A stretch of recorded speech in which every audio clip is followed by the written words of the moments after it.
Nuevo Testamento. La idea es poder tener una visión general de todo lo que es el Nuevo Testamento, de los 27 libros, entendiendo quién lo escribió, cuándo lo escribió, bajo qué circunstancias, y no solamente los libros, sino también el contexto histórico en que fueron escritos. Porque si entendemos el contexto histórico, podremos entender mucho más algunos de los ejemplos de las similitudes que los escritores del Nuevo Testamento mencionan. Tenemos también que ver lo que llamamos el periodo intertestamental, es decir, entre el Antiguo Testamento y el Nuevo Testamento.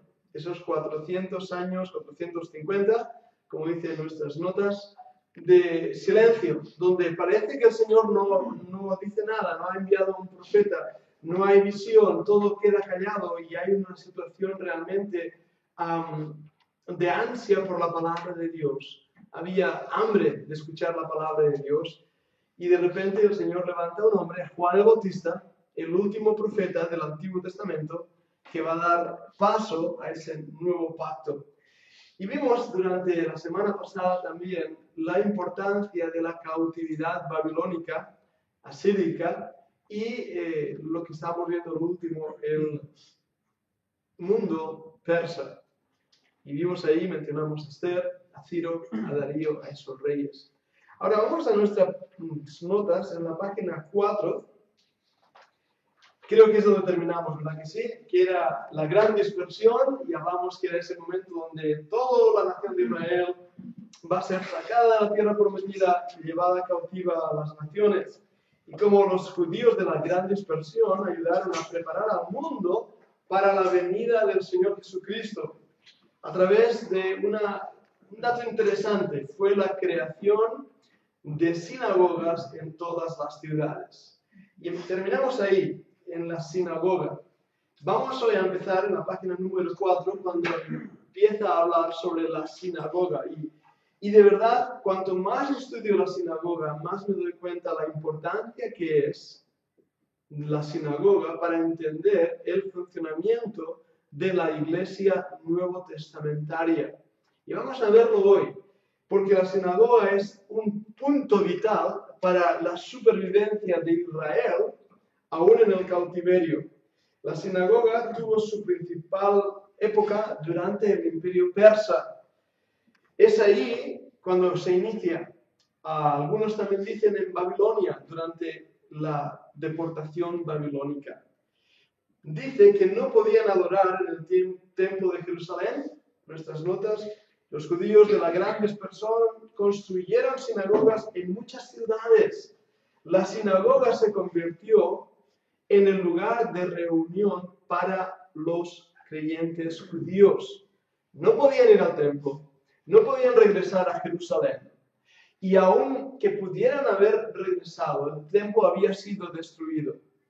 Después del cautiverio babilónico, cuando los persas tenemos el mandato de regresar a construir Jerusalén y reconstruir el templo. Pero si recordáis, en esa época, ya los judíos que empezaban a moverse libremente van a empezar a viajar por todo el mundo conocido de aquella época. Y en ese momento se van a empezar a construir sinagogas, lugares donde los judíos se van a reunir con dos funciones principales. Una, la función de adoración al Señor, y la otra de educación. Y es lo que dice ahí algo interesantísimo en la página 5. Al principio dice que se reunieron en las sinagogas cada semana para leer la ley y los profetas y para orar. Generalmente el dirigente de la sinagoga daba un sermón basado en el pasaje leído. ¿Qué día de la semana se reunían? Y tenéis que poner ahí la mano para no ver la respuesta, ¿de acuerdo? El sábado, el Shabbat. Ahora, lo que voy a compartir con vosotros en esta pequeña introducción no está en las notas, algunas cosas sí que están en las notas, pero me gustaría compartir algunas cosas para que pudierais también vosotros hacer estudio o ampliarlo después. Es una lástima que lo tenga en inglés, pero el material de investigación, la mayoría se encuentra en inglés. Y un libro muy, muy útil es una enciclopedia. Tenéis una enciclopedia en casa, tenéis Wikipedia, hay que ir con cuidado con ella, pero en Internet hay bastante información. Pero la enciclopedia es una buena herramienta. A nosotros nos animaban a que leyéramos artículos de la enciclopedia. Simplemente tomar el volumen 1 de la enciclopedia británica y empezar a leer.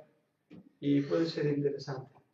Pero hay una enciclopedia, hay una serie de enciclopedias que son las enciclopedias bíblicas. Yo he traído esta, está editada por Zondervan y es una clásico. Está también otra que está editada por ISBN se llama, International, no me acuerdo las siglas que querían decir. Hay otra que también es bastante popular, Religious Knowledge, el conocimiento religioso. Hay como 5 o 6 enciclopedias bíblicas. Entonces, cualquier cosa en la Biblia, tú vas ahí y puedes encontrarlas. Y es una buena herramienta, pero está en inglés. En castellano tenemos diccionarios de un volumen. Creo que CLIE ha hecho algunos de ellos que podéis encontrar. Y son buenas herramientas, aunque los artículos son más reducidos. No es lo mismo un volumen que, como en el caso de Zondervan, tiene 7 volúmenes, así que es mucho más amplio. Pero en estos volúmenes busqué la palabra sinagoga para ver lo que los autores mencionan que puede sernos útil para nuestro estudio. Y realmente es interesantísimo. Creo que nuestro estudio hace un buen resumen de lo que es la sinagoga, pero quiero, sobre todo, como decimos, remachacar la importancia de la sinagoga para el mundo judío y también para la iglesia primitiva. ¿Por qué? Bien, vamos un momento sobre mis pasos. Los judíos han sido llevados cautivos. Están primero en Babilonia y empiezan a intentar proteger su creencia. Porque gente ha nacido en Babilonia, van a estar 70 años, el pueblo de Israel crece y los niños que nacen no pueden ir a adorar al templo. Tienen que hacer algo para esos niños. Y se produce algo que se llama el principio sinagógico en algunos libros. ¿Qué quiere decir esto?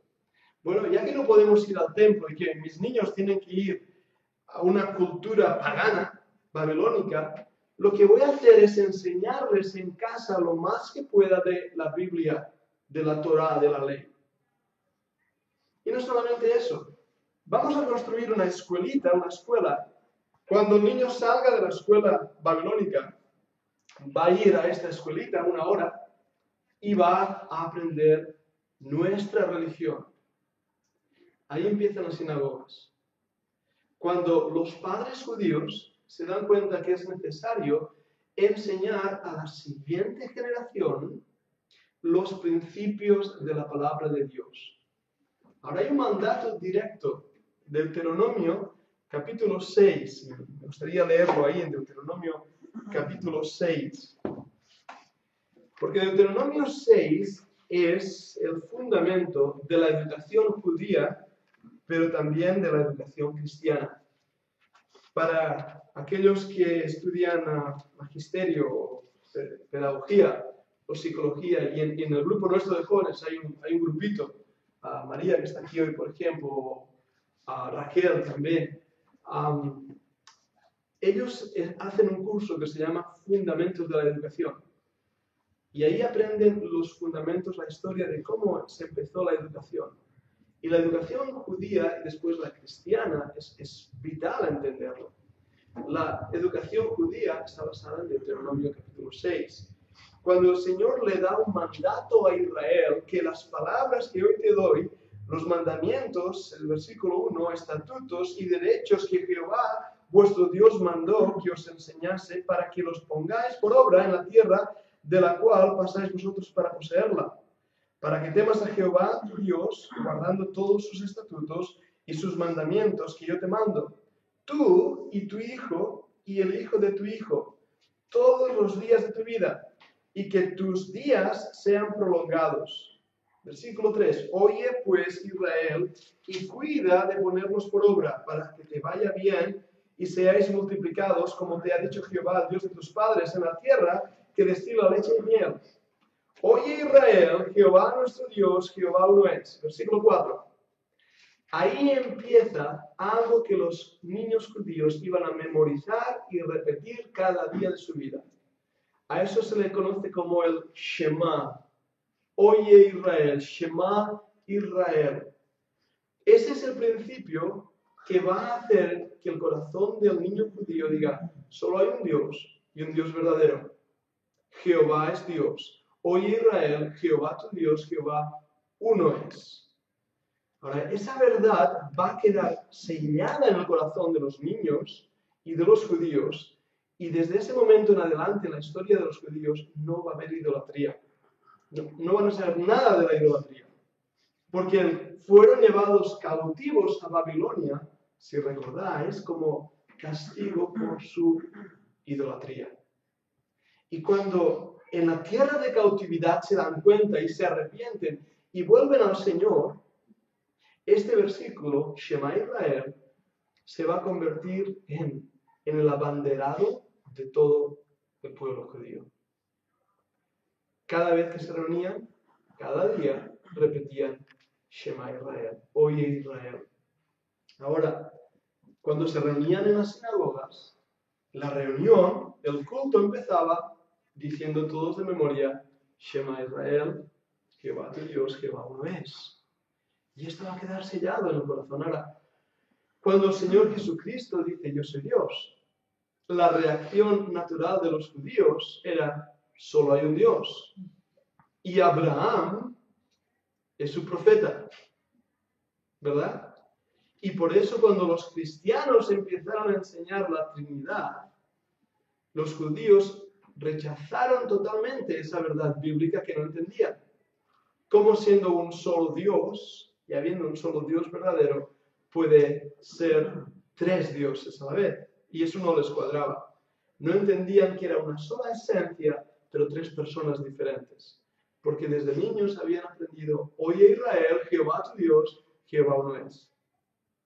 Ahora, ahí en Babilonia empieza la sinagoga, los niños vuelven a casa, de casa se van a la sinagoga, ahí aprenden la ley, la Torah, y esto va a hacer que la del pueblo judío tenga mucha fuerza, al punto que no puede separar la nación de Israel de su religión. Ambas cosas van juntas. Si uno es judío, no solo por haber nacido en Israel, sino que cree en la religión judía. Y eso va a estar muy unido al corazón de ellos. Cuando son llevados por todo el mundo, el imperio persa, ahora en cada pueblecito, en cada ciudad, va a levantarse una sinagoga. De hecho, es el lugar donde se van a reunir los sábados para adorar y se van a reunir cada día para estudiar, ser el centro de educación. Cuando llegamos al Nuevo Testamento, descubrimos que los creyentes del Nuevo Testamento, empezando con el Señor Jesucristo, van a tener una reacción y relación directa con la sinagoga. Y nos llaman la atención varias cosas. Nos llama la atención, por ejemplo, la forma de culto que la sinagoga va a tener. Entrabas, las mujeres estaban en un sitio a un lado, había un pórtico abierto. Las ruinas que han encontrado, muchas de ellas demuestran que el lugar de reunión era abierto, o después había un lugar de cobertizo, y en una pared mirando siempre hacia Jerusalén, ponían la ley. Ahí empezaban todos a recitar Shema Israel, oye Israel, Jehová tu Dios, uno es. Y entonces el principal de la sinagoga explicaba la lectura que habían tenido. Vamos a llamarle el sermón. Tenía un sermón expositivo, así que la Iglesia Reformada no son los inventores de la exposición, sino que ya desde Israel exponía las Escrituras. Cuando el Señor Jesucristo empieza su ministerio, donde va a visitar la sinagoga. De hecho, cuando tenía 13 años, sus papás estaban admirados de las preguntas que hacía a los maestros de la ley.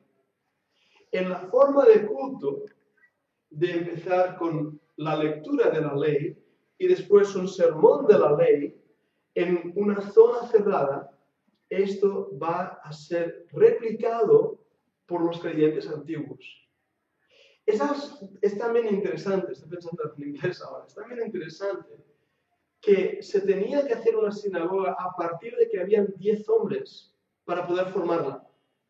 Cuando habían 10 varones que estaban dispuestos a formar una sinagoga, empezaba la sinagoga. Por supuesto, esos 10 varones representaban las cabezas de las familias. Así que era la costumbre que tenían los judíos. Hay 10 varones en este pueblo, vamos a convertirlos en los ancianos de esa ciudad, y en esa ciudad vamos a levantar una sinagoga. Ahora, desde Babilonia aparecerá una imagen de alguien que veremos más tarde que no está en el Antiguo Testamento. Los escribas, los intérpretes de la ley, no están. Esa figura no aparece en el Antiguo Testamento. Pero cuando llegamos al Nuevo Testamento encontramos hasta 3 ocasiones la mención el principal de la sinagoga. Encontramos también en un par de ocasiones los intérpretes de la ley. Por supuesto, las palabras de juicio del Señor hacia los fariseos y los escribas, si lo recordáis. Bien, pero encontramos también la imagen del principal de la sinagoga, también llamado rabí, que quiere decir maestro. Esa formación va a ser replicada por la Iglesia. Creo que no se han hecho suficientes estudios en este campo. Simplemente, por ejemplo, Zondervan, al inicio mismo del artículo, dice esto, me gustaría leeroslo. El artículo es bastante largo, pero dice, el legado más importante de la sinagoga del primer siglo fue la forma y organización de la Iglesia apostólica.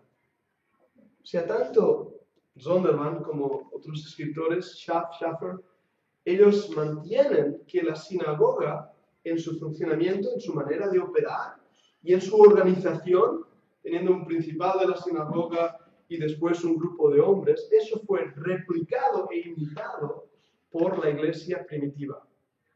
Y también la forma de culto, leer la Biblia y entonces poder interpretarla, poder manifestar lo que la Biblia enseña. Por eso vemos en el Nuevo Testamento a Pablo reunido ya fuera de la sinagoga, los expulsaron de la sinagoga, su idea no era abandonar la sinagoga, pero fueron expulsados y empezaron a reunirse por las casas, empezaron a poder compartir la palabra de Dios y la leían. Y entonces empezó de esta manera. Será en el 325, con Constantino, cuando Constantino dice ahora, todo el imperio romano es cristiano, y otorga los templos paganos, se los da ahora a los líderes de la iglesia. Y aquellos templos paganos, con una formación y organización, van ahora a empezar a funcionar como iglesias. Y en el año 490, con León I, ya va a ser el primer papa. Ahora tenemos la Iglesia Apostólica Católica Romana, pero no era así al principio.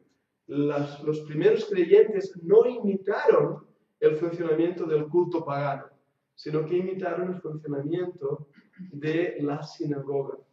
Así que es importante la sinagoga para entender el funcionamiento también de la Iglesia primitiva. Ahora, habiendo dado este pequeño recorrido, no he entrado en algunos datos, hay aquí menciones de sinagogas en diferentes pueblos y ciudades, y la formación, la administración, cómo también se utilizaba a gente helenista griega como maestros, cosas interesantes, pero prefiero por falta de tiempo dejarlo a un lado, pero simplemente centrarnos en la importancia de la sinagoga como lugar de culto, lugar de educación y como ejemplo para la iglesia primitiva. Y habiendo dado este pequeño bosquejo histórico, viaje histórico, vamos de nuevo a nuestras notas, a la página 5, y ahí vamos a ver más detenidamente algunas cosas. Por ejemplo, de las frases en letras itálicas en el ítem anterior, escribe las que expresan lo siguiente. El orden del servicio en la sinagoga, ¿qué es lo que hacían? Lo primero que hacían, leer, muy bien, Pilar, leer la ley y los profetas. Después tenían una oración, así que eso sería el punto número 1, leían la ley y los profetas, tenían una oración y entonces un sermón. La Iglesia Católica años más tarde le llamará una homilía. De ahí viene el término homilética, que es el arte de dar mensajes, de dar predicaciones, de dar sermones. Pero número 1, lectura de la ley de los profetas, oración y un sermón. Punto número 2, el origen de la sinagoga. ¿Cuál hemos dicho que era el origen de la sinagoga? Ese era el propósito, pero el origen. ¿Cuándo se inició? En el cautiverio. En el cautiverio lo que llamamos la gran dispersión. Y por último, el propósito, ahora sí, no el origen, pero el propósito de la sinagoga, el de proveer un centro religioso, cultural y social para los judíos. Un centro religioso, cultural y social para los judíos. O sea que la sinagoga va a ser un lugar de encuentro. Es interesante porque cuando leemos en la historia el origen de la sinagoga y el nombre que le ponían a la sinagoga, en Roma, las calles de Roma eran muy parecidas a las nuestras, ¿de acuerdo? También habían ahí tabernae, que era un lugar eso, para irse a emborrachar, ¿no? Y había otros lugares que ponían, no sé, pues, palabras en latín que indicaban lo que era. Y había palabras en griego. Y las sinagogas era una palabra utilizada. Y cada uno sabía, esto es una sinagoga. Pero a lo largo de los años, que ya fueron pasando después de la influencia de Roma, donde los judíos ahora habían sido muy secularizados, habían mezclado su filosofía con la filosofía griega, helenística, las sinagogas pasaron a llamarse Centro Comunitario Judío. Interesante. Y hay papiros escritos, y en vez de llamarles sinagogas, se llamaba Centro Comunitario Judío. Lo mismo está pasando con nuestras iglesias hoy en día. A algunos les da miedo poner iglesia. Así que, ¿cómo? Sí, no les da miedo poner iglesia y poner eso, centro comunitario, o, no sé, centro de estudio. Y yo creo que la palabra iglesia es correctísima. Muestra lo que somos, la unión de los hijos de Dios reunidos para aprender su palabra. Así que es interesante. Muy bien, sigamos leyendo. En el punto 1.19 dice, estamos estudiando acerca del segundo hecho notable de la época del Imperio Persa. ¿Y qué es lo que estamos estudiando? Nos centramos, me gusta esa pregunta, ¿no? Estamos estudiando la sinagoga. La sinagoga y sus actividades eran un testimonio vivo, nos dicen nuestras notas, de la existencia del Dios verdadero y de su palabra al mundo pagano. O sea, los judíos eran misioneros. Su función era decir al mundo pagano que había un solo Dios verdadero. No siempre hicieron esto, al contrario. La sinagoga también proveyó un sitio de reunión donde más tarde tanto Cristo como los apóstoles podrían predicar. ¿Os dais cuenta de esto? Era un sitio donde todos los judíos iban a estar ahí. Y todos los judíos de la ciudad escucharon a Jesús. Todos los judíos. Y todos los judíos escucharon a Pablo. Y los primeros creyentes van a ser de la comunidad judía, del pueblo judío. Por eso Pablo, cuando en Romanos capítulo 1 dice, no me avergüenza del evangelio, porque es poder de Dios a todo aquel que cree, dice, al judío primeramente. Y también al griego, al helénico, al no judío. Pero al judío primeramente. El conocimiento del origen de la sinagoga nos ayuda a entender los pasajes de Nuevo Testamento. El Nuevo Testamento lo podemos entender más si hemos entendido ahora cómo funcionaba la sinagoga. Que oraban, leían la ley y después los profetas recitaban el Shema versículos de memoria, el principal de la sinagoga, el rabí, explicaría el texto leído a todos los oyentes. Y así es como funcionaba. Y entendemos también que había ese grupo mínimo de 10 hombres en cada ciudad, como Pablo le dirá a Timoteo, que establezca hombres en cada ciudad, no para formar una sinagoga, sino para formar una iglesia. Ahora es interesante, porque la palabra iglesia, eclesia, quiere decir llamados fuera.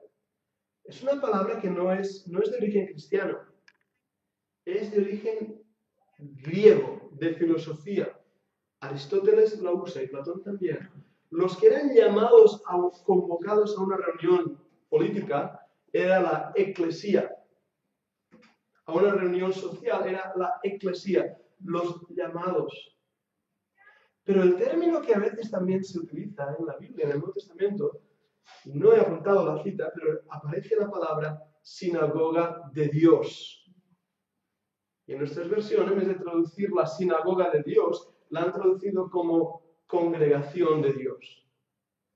Interesante, porque esa palabra después negativamente también es usada como sinagoga de Satanás en el libro de Apocalipsis.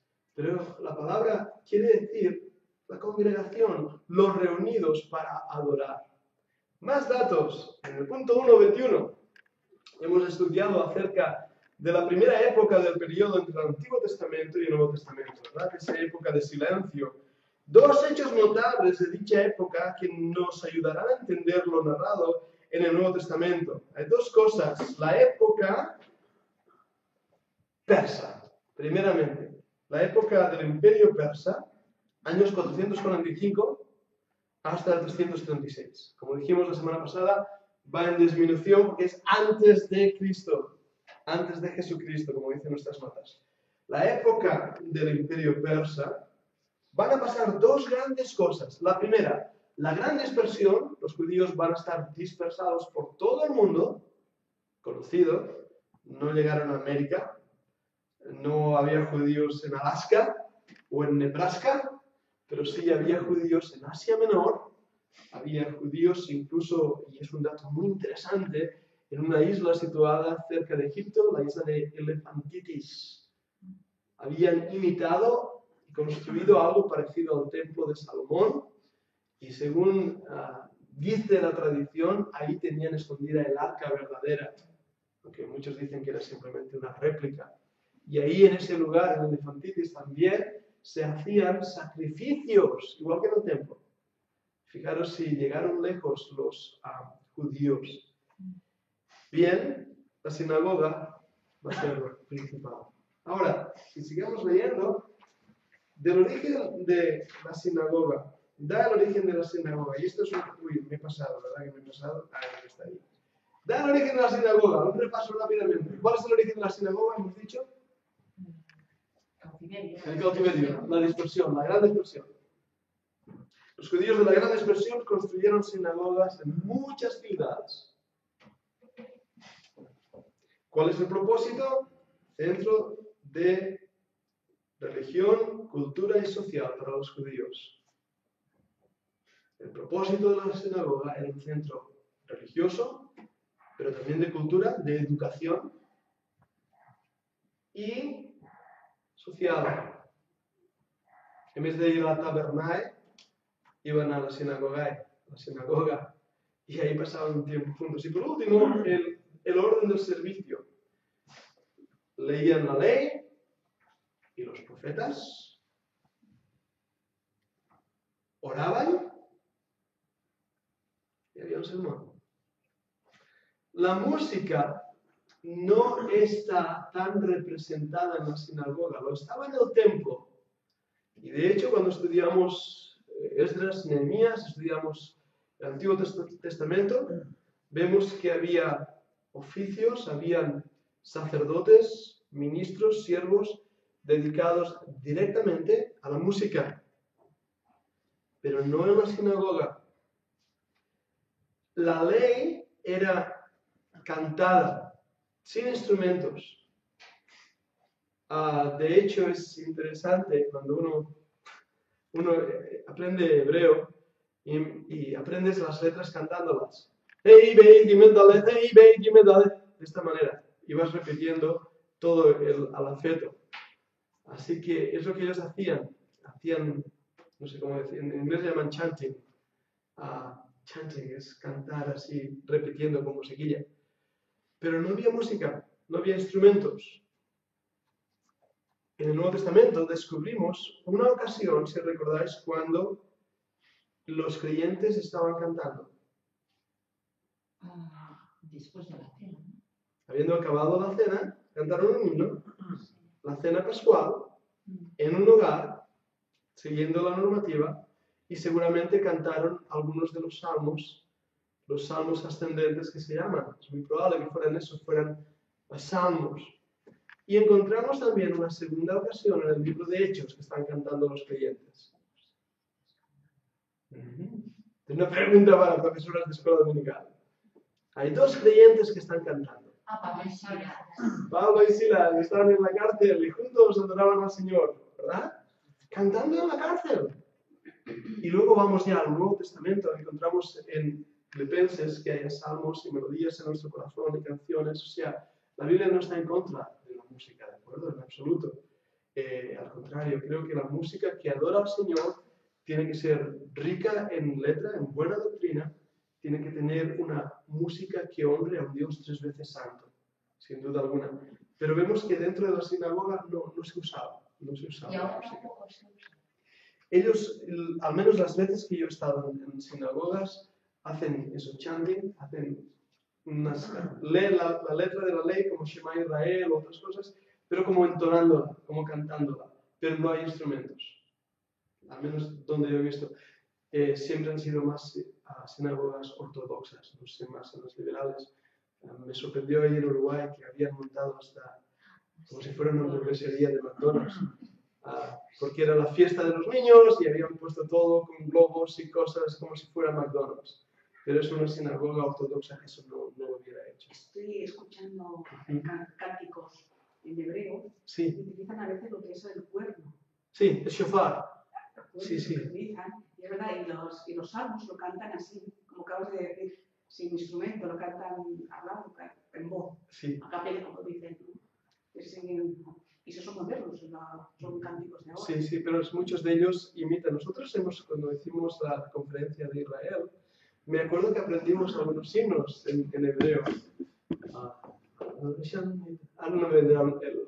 Aprendimos varios, no me vienen ahora la música, pero sí, hay música hebrea muy bonita y utilizando muchos pasajes de las Escrituras. Así que es bueno. ¿Alguna otra pregunta? Antes de dejar la sinagoga ya y entrar en otro puntito. Bueno, hay un último punto que quiero ver de la sinagoga. El último punto, vemos el tercer hecho notable del Imperio Persa que nos ayuda a entender lo que he narrado en el Nuevo Testamento. Vamos a leer Mateo 7, 28 y 29. A ver quién me encuentra, por favor. Mateo 7, 28 y 29. Y cuando terminó Jesús estas palabras, la gente se admiraba de su doctrina, porque les enseñaba como quien tiene autoridad y no como los escribas. Y 9.3, Mateo 9.3. Entonces algunos de los escribas decían dentro de sí, este blasfema. ¿A quién hace referencia esos versículos? Jesús. ¿Sí? ¿Y a alguien más? ¿A un grupo de personas que estaban un poco así enfadadas y molestas? Los escribas. A los escribas. A los escribas. Ahora, cuando leemos el Antiguo Testamento, no encontramos escribas por ninguna parte. No hay escribas.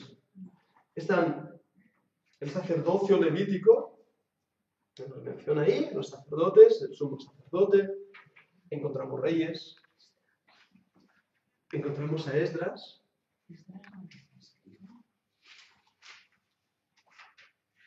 ¿Era Esdras una escriba? En la ley no hay mencionado escriba.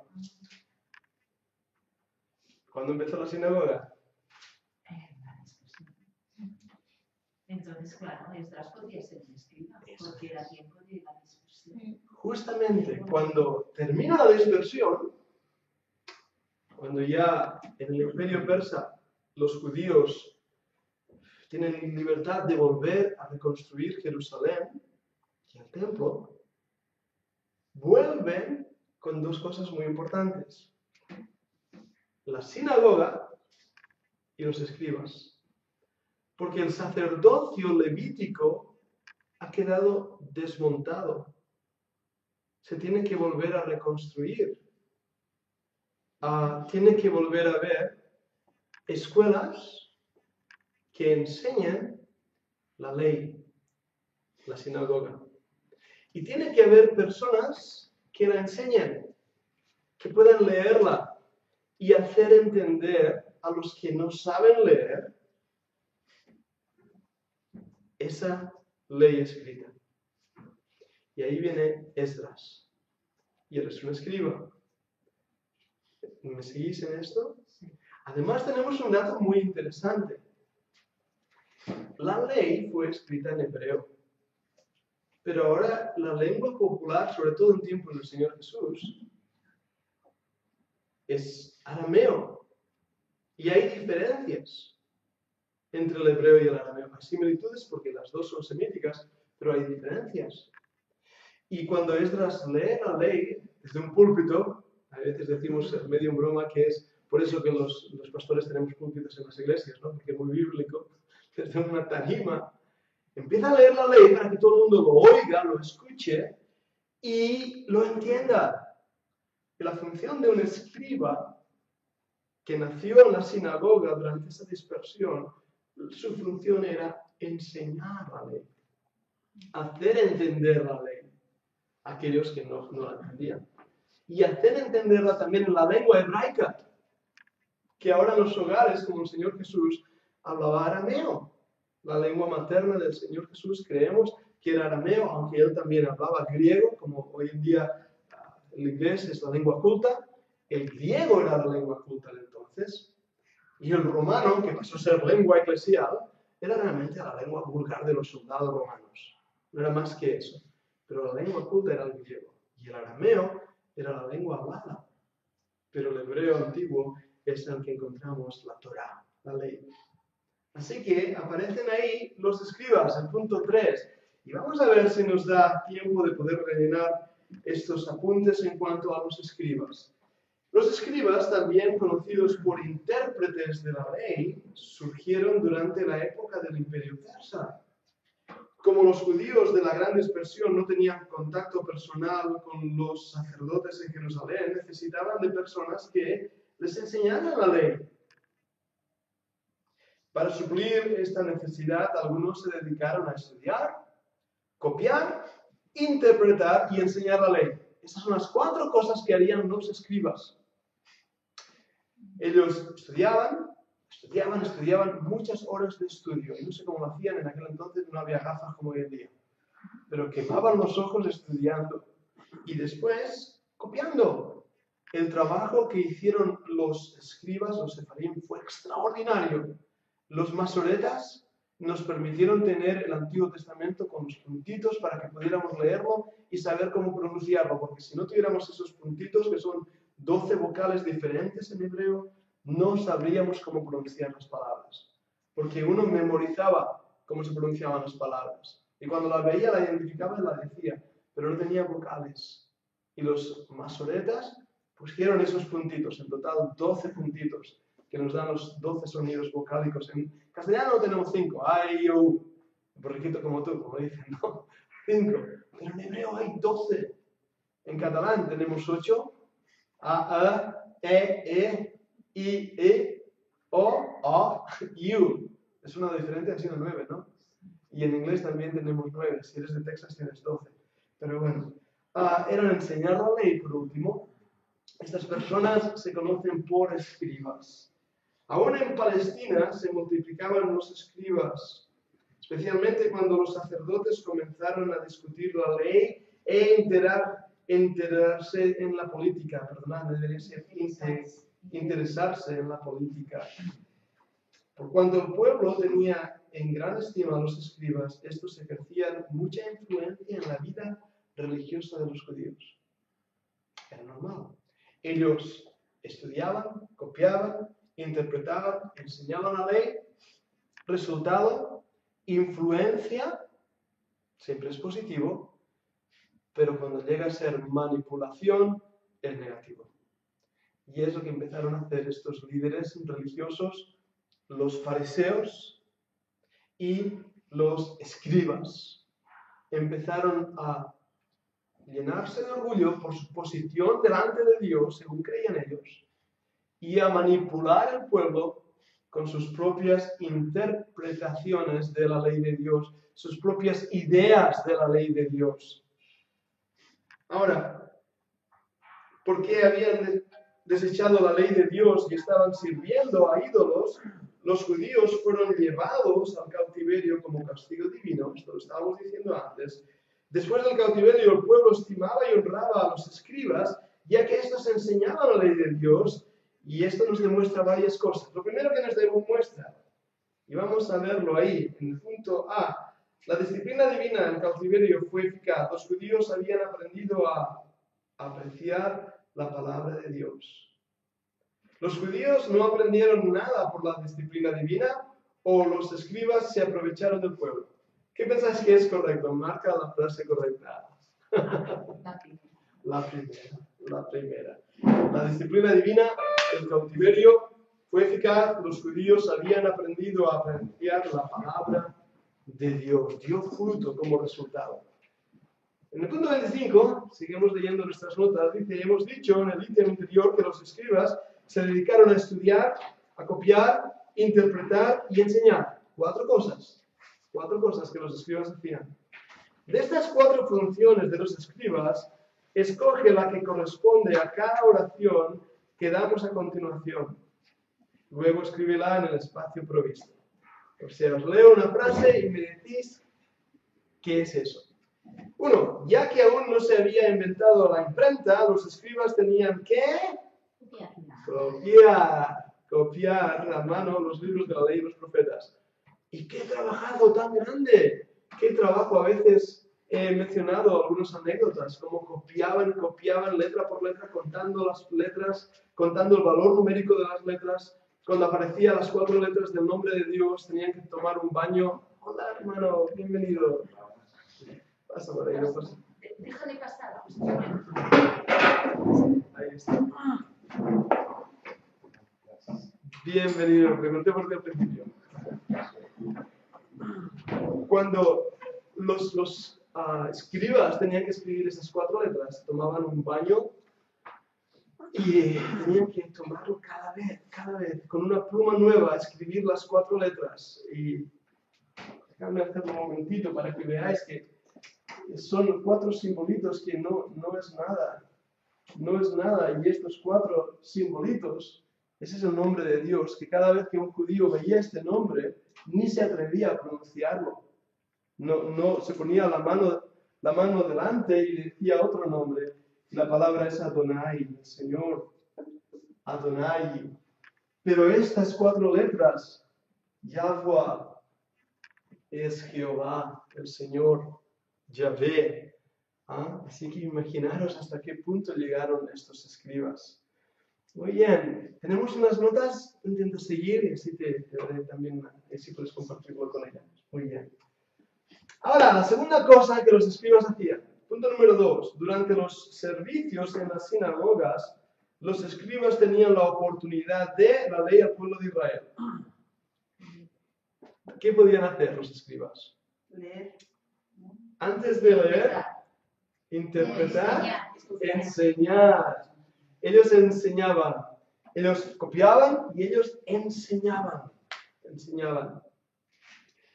Por supuesto, su trabajo de enseñanza en la metodología es extraordinaria.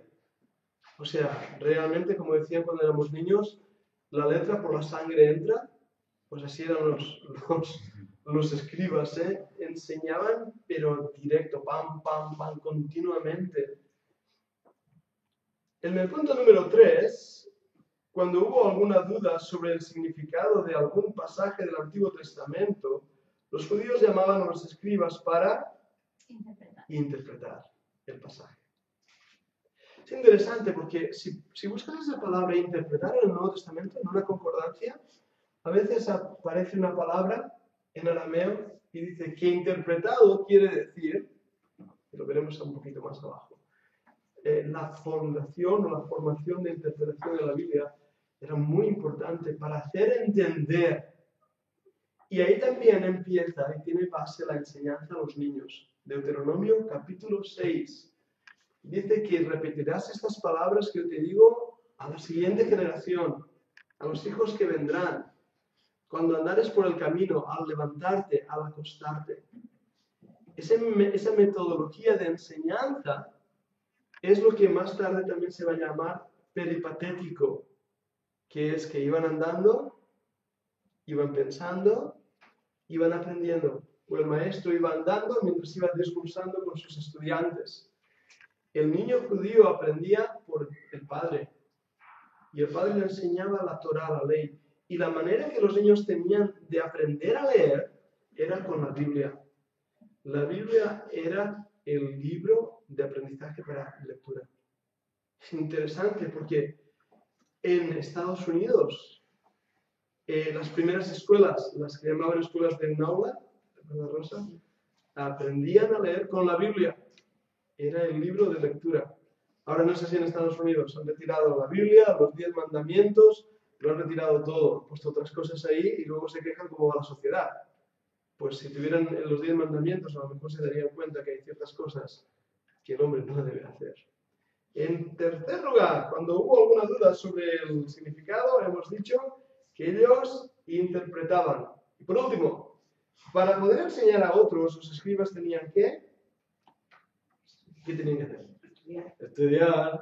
Estudiar. Dicen que muchas veces no necesitas un profesor, sino un alumno. Porque es más la exigencia de estudiar para enseñar que simplemente sentarte que te vayan dando. Y esto, de cara a los predicadores en general, qué importante es que estudiemos. Para todos es importante, para todos. Pero para un hombre que se pone delante de la congregación a interpretar, enseñar, a copiar y estudiar, tiene que estudiar. Tenemos que estudiar las Escrituras para poder alimentar al pueblo. Una congregación nunca llevará más arriba de lo que llega su pastor. Nunca. Nunca. Si nosotros como líderes no enseñamos, no nos preparamos bien para enseñar, no vamos a alimentar al pueblo. Por eso la gran responsabilidad ante el Señor de dedicar tiempo. Ahora nosotros, y eso tampoco hace falta ir, no hemos caído en la profesionalidad que hay en algunos países, como en Estados Unidos, o la profesionalidad de los fariseos, y no queremos caer en esa profesionalidad. Pero una cosa es cierta, nosotros nos decían que por cada minuto que predicamos, tenemos que haber estudiado 1 hora. O sea, haced números. Si predico 30 minutos, debería haber estudiado para ese mensaje 30 horas. La formación del pastor, del predicador, tiene que ser profunda. Y más en el tiempo en que vivimos. Porque luego vas a internet y escuchas ciertos comentarios o mensajes y todo me temo la pata. Porque el que tiene boca se equivoca. Así que no pasa nada, pues cometes un error, te corriges o te informas mejor de lo que estabas. Pero creo que a veces se dicen cosas sin fundamento, ni conocimiento de la palabra de Dios, que es peor. Por eso es necesario que el que quiera servir al Señor profundice en poder estudiar la palabra. Vamos a ver, el número 26. ¿Durante qué época surgieron los escribas? La tenéis que saber ya rápido, el imperio persa. Justo en la gran deportación. Justo cuando surgieron las sinagogas. En ese momento, el pueblo se da cuenta, necesitamos a alguien que nos enseñe, alguien que copie los escritos divinos, si no lo vamos a perder. Y el imperio persa, al año 445 hasta el 336, en esa época, empiezan a surgir los escribas, intérpretes de la ley, maestros de la ley. Otra palabra que aparece en la Biblia, doctores de la ley, en 1909 lo dice así. 4 funciones de los escribas en cuanto a la ley. Os dejo que lo apuntéis. Hay 4 cosas que los escribas hacían en cuanto a la ley. ¿Podéis apuntarlas? Y haré la pregunta. ¿Qué debían hacer, María? Estudiar, ¿Estudiarla? copiarla, interpretarla y enseñarla. 4 cosas. ¿Y quiénes hacían esas cosas? Los escribas. Siguiente pregunta. Los escribas. ¿Verdad que está muy bien estas notas? Es que no te dejan nada en duda. Te hace la misma pregunta 3 veces de la misma manera y después te lo recuerda otras 3 veces. Así cuando sales de clase te sabes toda la lección. Interesante, ¿verdad? Buena metodología. María, toma esta nota para... Sí. Muy bien. Hay un repaso de lo aprendido, que son la siguiente página. Y ese repaso os lo voy a dejar para hacerlo en casa vosotros, como deberes. Porque de esta manera repasamos lo que hemos aprendido. Te voy a enviar esto para que puedas tenerlo. Josué, ¿verdad? Tu nombre, si lo digo bien. Que así puedas tenerlo y puedas seguirlo bien. Pero eso va a ser para poder mantenerlo. Ahora, ¿hay alguna pregunta sobre los escribas? Pero los escribas eran de alguna tribu específica o no? No. El problema también, y es por eso que el sacerdocio va en la época después de la dispersión, aún hay sacerdocio, estas Nehemías van a establecer un sacerdocio, tenían que probar, ¿te acuerdas que tenían que probar de qué tribu eran? Para ser escriba no era necesario ser de una tribu u otra, porque la sinagoga era una situación casi de vida o muerte que había surgido, así que no era necesario. Lo único que tenían que tener era conocimiento de la Biblia, de la Torá, de la lengua hebraica, del hebreo, y una dedicación extraordinaria. Hoy en día, no sé, no quiero decir un porcentaje erróneo, pero la mayoría de personas saben leer. No es como años atrás, ¿verdad? Donde la posguerra hizo que muchos no pudieran ir a la escuela o apenas a la escuela. En la nación de Israel, ellos vieron la importancia de saber leer. Por eso establecieron las sinagogas. Los niños aprendían a leer el hebreo desde pequeñitos. Y hoy en día es que es extraordinario. El Shema Israel, la memoria de un judío es muy buena. Los judíos tienen muy, muy buena memoria porque desde niños se les entrena y se les enseña a memorizar las escrituras. Nosotros nos pasaron una batería de test de coeficiente mental y psicológica cuando estábamos en colegio. Algunos de estos test son un poco así, no son. Pero nos llamó el profe a una joven de a mí, Yasni, que era Yasni Shimaski, una creyente, y yo, los 2 creyentes de la clase. Y nos dijo que habíamos superado a toda la clase en memorización, en los test psicológicos. Y nos dijo, pero eso es debido a vuestra religión. Y me quedó grabado. Porque le dije, ¿por qué? Era un chavalillo, ¿por qué? Dijo, porque vuestra religión os obliga a memorizar. Y yo pensé, no me obligan.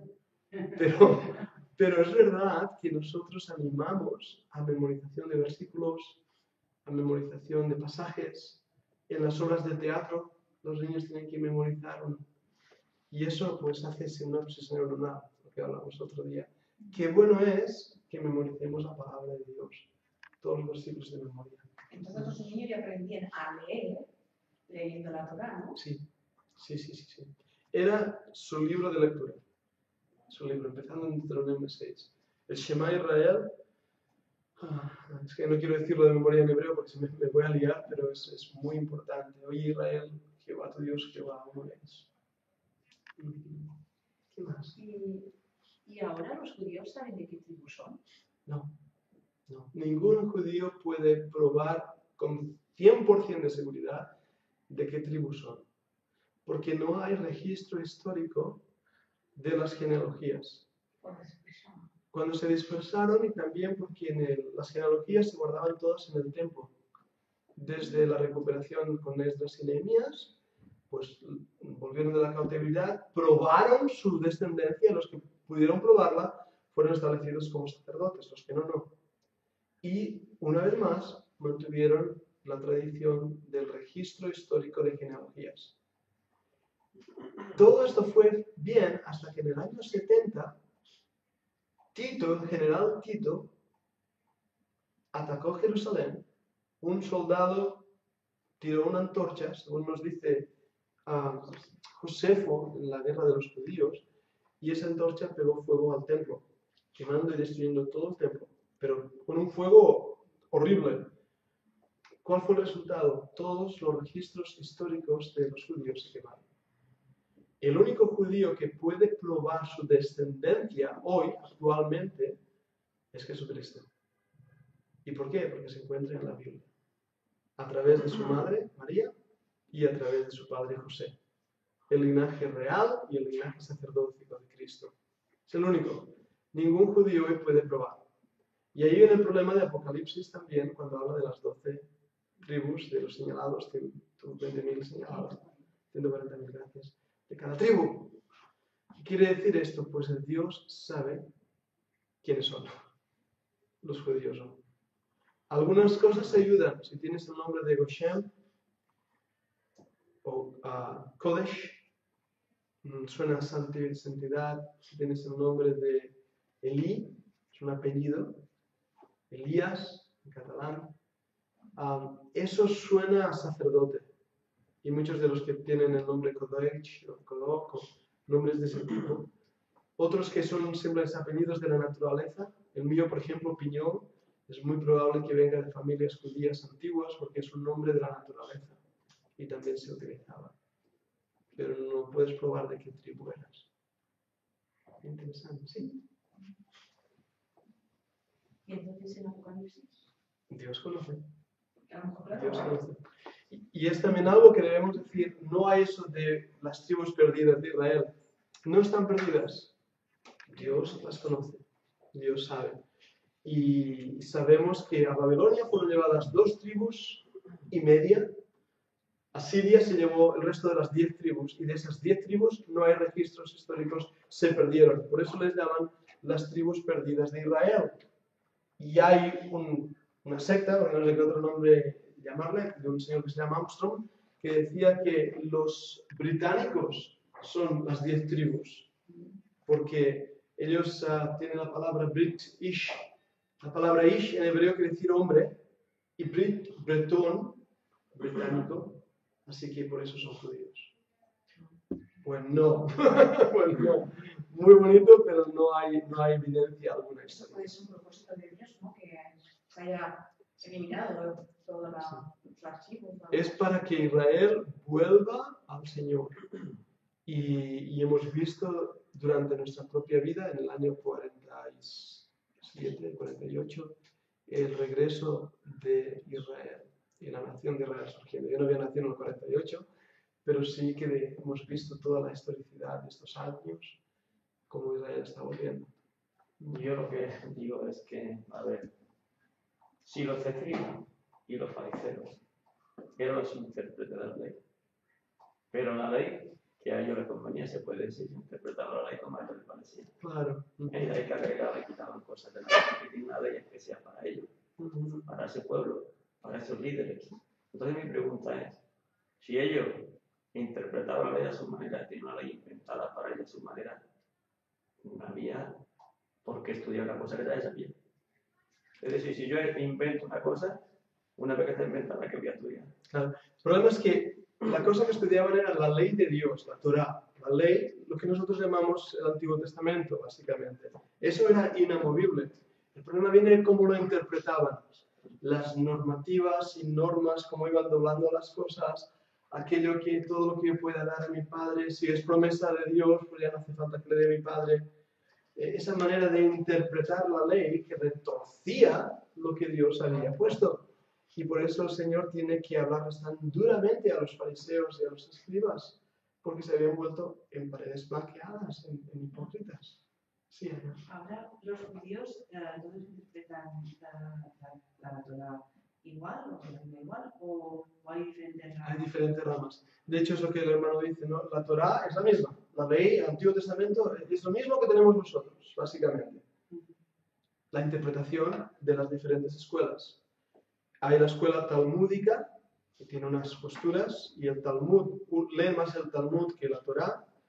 Están también los grupos ashkenazis, que serían los de Alemania, los sefardíes, que son el grupo de aquí de España, y eso va a dar a lo largo, y no es para enrollarme ahora, pero a lo largo de la historia, dará como resultado grupos liberales que interpretan libremente la ley, y grupos ortodoxos que son muy, muy, muy estrictos, y después grupos sionistas que serían la defensa de la nación de Israel, de Sion. Y dentro de esos grupos básicos, y después están otros, los ortodoxos, los liberales y los reformados, voy a usar esa palabra. Lo digo bien, me parece que sí, son esos tres grupos de enseñanza básica judía. Sí. Pero a día de hoy o sea, sí que la estudian, pero no la cumplen. O sea, No. Es pura religiosidad vacía, porque los que más intentan cumplirla son los ortodoxos, y lo hacen de una manera totalmente legalista. Son los que no se cortan el pelo, tienen sus tirabuzones aquí, llevan los pergaminos de la Biblia escritos en su frente, en su mano, llevan el chal de oración. ¿De verdad? Sí, en una caja. Tienen una caja que se llama las filatelias. Dentro tienen un pergaminito de la Biblia. Entonces con unas cuerdas se lo atan aquí. Sí. Y llevan unos trajes negros, o sea, muy, muy tradicionalistas, muy legalistas. Pero rechazaron al Mesías. Isaías 53, por ejemplo, lo que decíamos de interpretación, tú le enseñas a un judío ortodoxo Isaías 53 y te dice, el profeta está hablando del sufrimiento de la nación judía. No habla del Mesías, no habla. Así que la manera como lo interpretan es simplemente eso. Y Jesús de Nazaret era un impostor, no era el Mesías. ¿Y los judíos mesiánicos? ¿Qué son estos? Los judíos mesiánicos es un quiero y no puedo. Y intento ser sincero en ese aspecto. Muchos de ellos no son judíos, son gentiles que les gustan las tradiciones judías. Entonces, los judíos mesiánicos, teóricamente, son creyentes que han aceptado a Yeshua HaMessiah, a Jesús el Mesías, como el Mesías prometido, se han convertido, pero creen que las costumbres, tradiciones, fiestas, festividades del cristianismo no son las impuestas por Dios, sino que debemos volver a lo establecido por Dios en el Antiguo Testamento. Ellos, en vez de reunirse el domingo, se reunirán el Shabbat, el sábado. Ellos harán el tipo de culto igual que las sinagogas, como decíamos, utilizarán mucho el hebreo.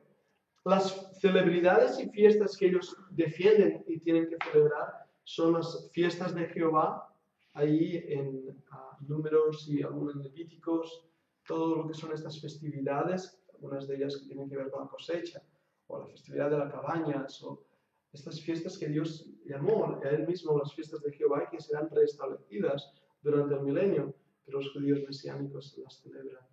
Así que el Nuevo Testamento los identificaría como judaizantes, creyentes que decían que si tú te conviertes y eras gentil, tenías que circuncidarte y guardar la ley.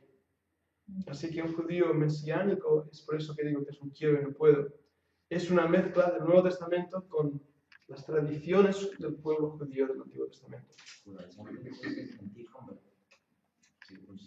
Sí, un judaizante en el Nuevo Testamento eran creyentes o judíos que no eran creyentes pero que se habían metido dentro de la iglesia, que decían que era necesario circuncidarse y guardar la ley. Así que cuando un gentil se convertía al cristianismo, el judaizante le diría, hey, tú tienes que circuncidarte. O Romanos capítulo 14, hey, no puedes comer carne sacrificada a los ídolos. Y Pablo tiene que confrontar muchísimo a los judaizantes justamente porque estaban intentando decir todos tienen que ser como nosotros, judíos. Y Pedro da testimonio como los gentiles se han convertido se reúnen los apóstoles y se hace lo que llamamos el primer concilio en Jerusalén. El concilio quiere decir la reunión de la Iglesia Universal. En esta ocasión están ahí en Jerusalén y dicen, ¿qué hacemos con los judíos? O con los gentiles que se están convirtiendo. Y el mandato es que se guarden de fornicación, de pecado, y de ahogado, que es comida de sangre, sacrificada en sangre, en la crueldad de la idolatría, básicamente. Esos son los judaizantes. Entonces, los mesiánicos, cuando leen Gálatas, Está el problema. Está el problema. Ellos están intentando volver la iglesia a el Antiguo Testamento. Y por eso también tenemos que hacer una distinción muy importante entre la iglesia y Israel. Y los pactos que Dios ha dado a Israel y los pactos que Dios ha dado a la iglesia. Son dos cosas bien diferentes. Bien diferentes. Dios cumplirá su pacto con Israel. Dios lo cumplirá, porque la palabra para esa nación. Pero a la vez, Dios tiene un plan y un propósito para la iglesia. La postura reformada está enseñando que la iglesia es el Israel de Dios actual. Y que por lo tanto no hay diferencia. Que esas promesas dadas a Israel son ahora para la iglesia. No hay, Dios nunca ha dado la promesa a la iglesia de que tendrá tierra ahí en Israel. Esa es una promesa básica para la nación de Israel. Son promesas nacionales hacia los judíos, no hacia la iglesia. Pero los judaizantes se encontrarían ahí con un problema grande.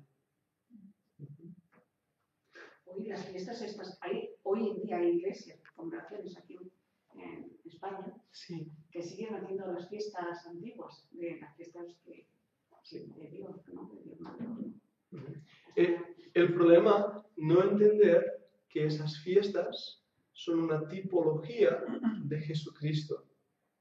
Cada una de las fiestas levíticas nos muestra un carácter de la obra de Jesucristo. Por lo tanto, cuando Cristo vino el antetipo, es decir, el cumplimiento de la tipología antiguo-testamentaria, y no hace falta ya hacerlo del Antiguo Testamento. Lo mismo pasa con el sábado. Los judaizantes querían que los creyentes tienen que guardar el sábado. No pueden viajar en sábado, no pueden cultivar la tierra en sábado. Los judaizantes están presionando eso, pero la Biblia enseña que Cristo es nuestro Shabbat, nuestro descanso.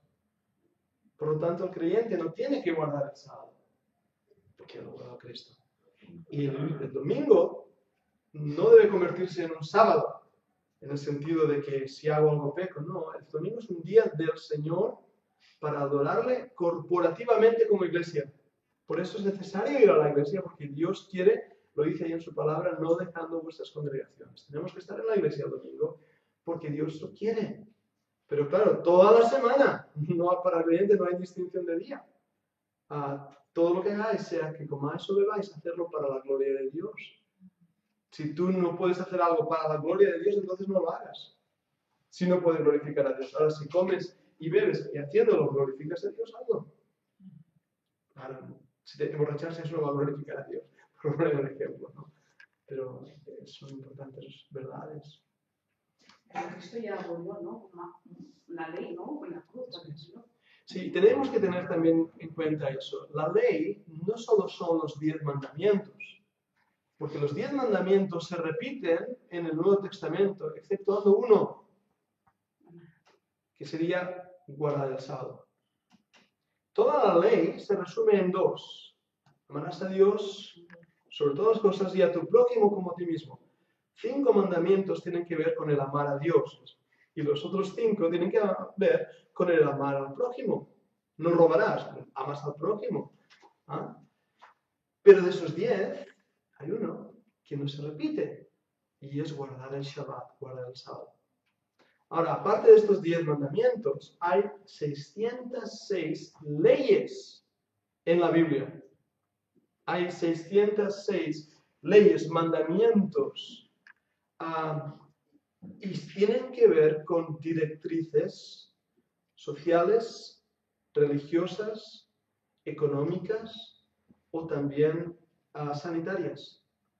Algunos de los alimentos que no podía comer un judío, como el cerdo, con lo bueno que está el animal, pero tenía un montón de problemas para poder comer, no era sanitariamente bueno. O cuando una mujer tenía el periodo, tenía que salir del campo, era considerada inmunda.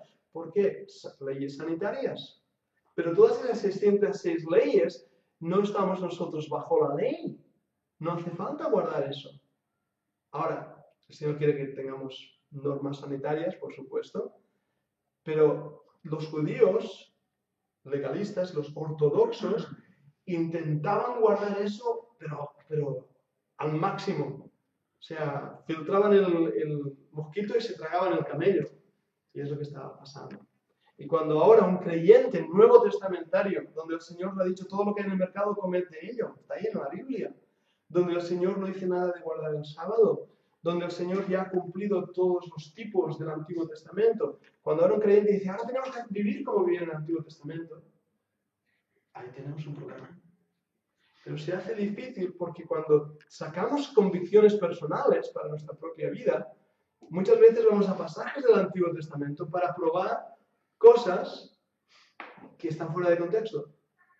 O sea, un momento, ¿debe un creyente comer morcillas o no debe comer morcillas? Pues he visto creyentes que van al Antiguo Testamento y ahí dice pues, que no debes comer sangre. Yo personalmente no como morcillas, no que me apasionen, pero no veo por qué no puedo decir es pecado comer una morcilla, por decir un ejemplo, ¿no?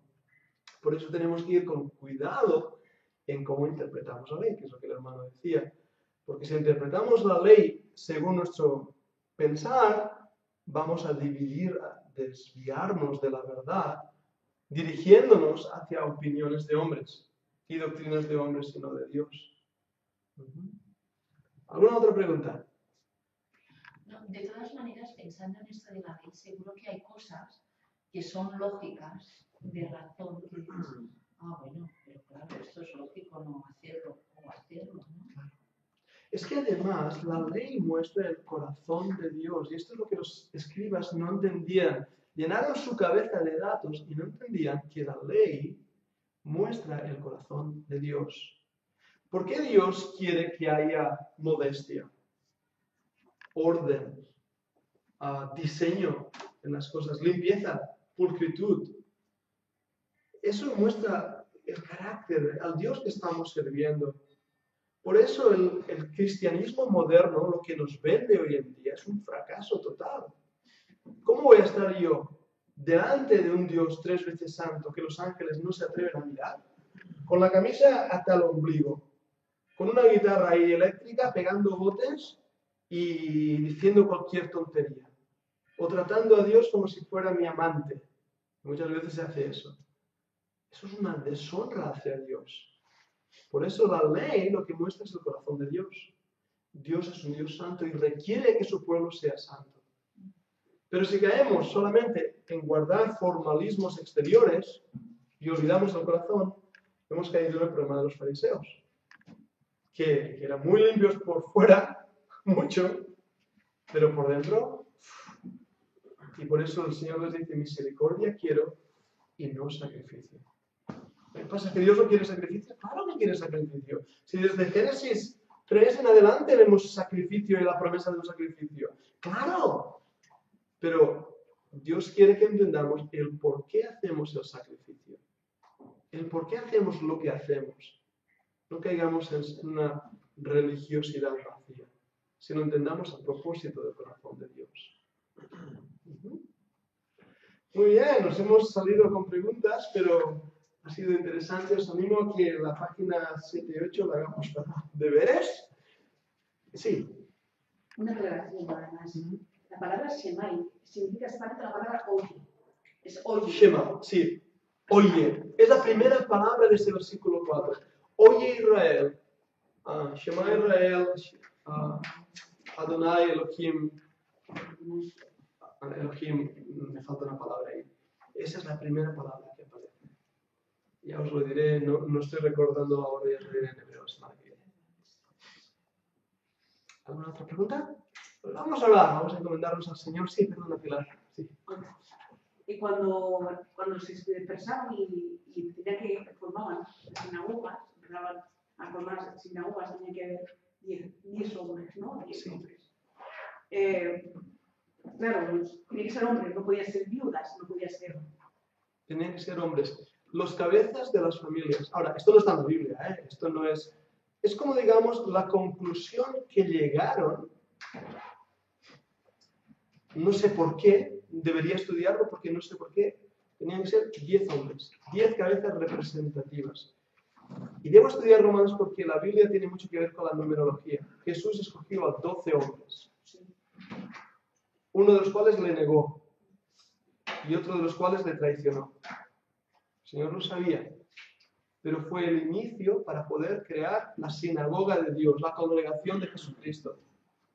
Es interesante. El número 10 también se puede interpretar, por ejemplo, con los 10 mandamientos, los 10 hijos de Israel, con los 10 leprosos. Sí. Sí, la numerología en la Biblia tiene mucho simbolismo, muchísimo. De hecho, la cábala judía, que empezó aquí en España, vio los simbolismos de los números y ahí inventaron todo tipo de cosas. Pero nosotros no somos cabalistas, no os preocupéis, no os hagáis una cábala. Muy bien, vamos a comentarnos al Señor. Padre, gracias por esta clase, gracias porque es un gozo estudiar. Y Señor, cuánto tenemos aún por aprender. Oh Padre, yo mismo tengo preguntas por resolver y cosas por investigar, pero te ruego que nos des un corazón tierno para buscar respuestas y crecer en el conocimiento de tu gracia.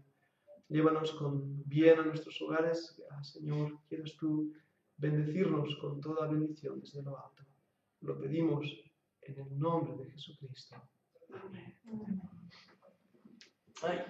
Muy bien, Josué, me alegro de verte por aquí.